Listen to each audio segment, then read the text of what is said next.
Vadodara electrical licence contractors association દ્વારા awareness કાર્યક્રમ યોજાયો. Vadodara electrical licence contractors association VELCA છેલ્લા 10 વર્ષથી સભ્યોના સર્વાંગી વિકાસ અને સમાજલક્ષી કાર્ય કરી રહ્યું છે. દર વર્ષે તારીખ 26 જૂનથી 2 જુલાઈ સુધી નેશનલ ઇલેક્ટ્રિકલ સેફ્ટી વીક ઉજવવામાં આવે છે, જેનો ઉદ્દેશ લોકોમાં ઇલેક્ટ્રિકલ સ્વિફ્ટ ફેલાવવાનો છે. આ અંતર્ગત પાવરકોન 2025 ઓપન હાઉસ ફોરમનું આયોજન કર્યું હતું, જેમાં એનર્જી એન્ડ પેટ્રોકેમિકલ ડિપાર્ટમેન્ટના chief inspector of lift and escalator અને ચીફ ઇલેક્ટ્રિકલ ઇન્સ્પેક્ટર સાઉથ ઝોનના SS શાહ તથા તેમની ટીમ તથા MGVCL અને Vadodara fire and emergency service વિભાગના ચીફ મનોજ પાટીલે ઇલેક્ટ્રિકલ અને જેને લગતા કાયદા વિશે વિગતવાર માહિતી આપી હતી. આ પ્રસંગે ક્રીડાઈના પ્રમુખ ધ્રુમિલ પટેલ પણ હાજર રહ્યા હતા.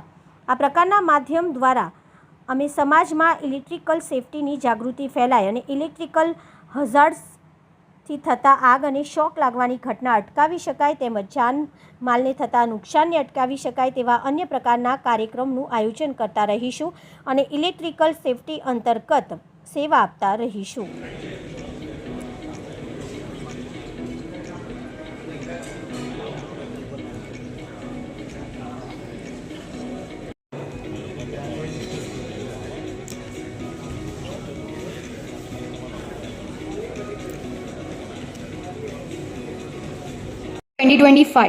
એ વિશિષ્ટ ઓપન હાઉસ ફોરમ છે, જેમાં બિલ્ડિંગ અને ઇન્ફ્રાસ્ટ્રક્ચર પ્રોજેક્ટ માટે ઇલેક્ટ્રિક ઇન્સ્ટોલેશનના વર્તમાન કાયદા. અમારું એસોસિએશન છે VELCA, Vadodara electrical licence contractor association, જે છેલ્લા 40 વર્ષથી સર્વાંગી વિકાસ અને સમાજલક્ષી કાર્યો કરી રહ્યા છે. આજથી નેશનલ ઇલેક્ટ્રિકલ સેફ્ટી વીક ચાલુ થઈ રહ્યું છે, જે 26 જૂનથી 2 જુલાઈ સુધી થતું હોય છે, અને એના અંતર્ગત સમાજને ઇલેક્ટ્રિકલ સેફ્ટીના અનુલક્ષીને માહિતી આપવા માટેનો અમે આ પ્રોગ્રામ કરેલો છે.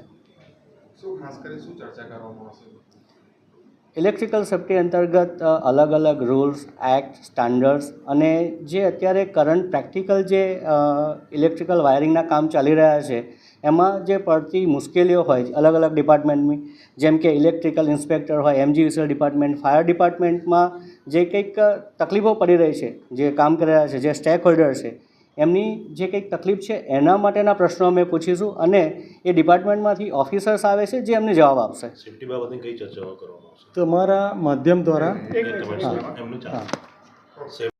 ઇલેક્ટ્રિકલ લાયસન્સ કોન્ટ્રાક્ટરના અંતર્ગત જ એમને કામ કરાવવાનું જોઈએ, જે સ્ટાન્ડર્ડ્સમાં લખેલું છે.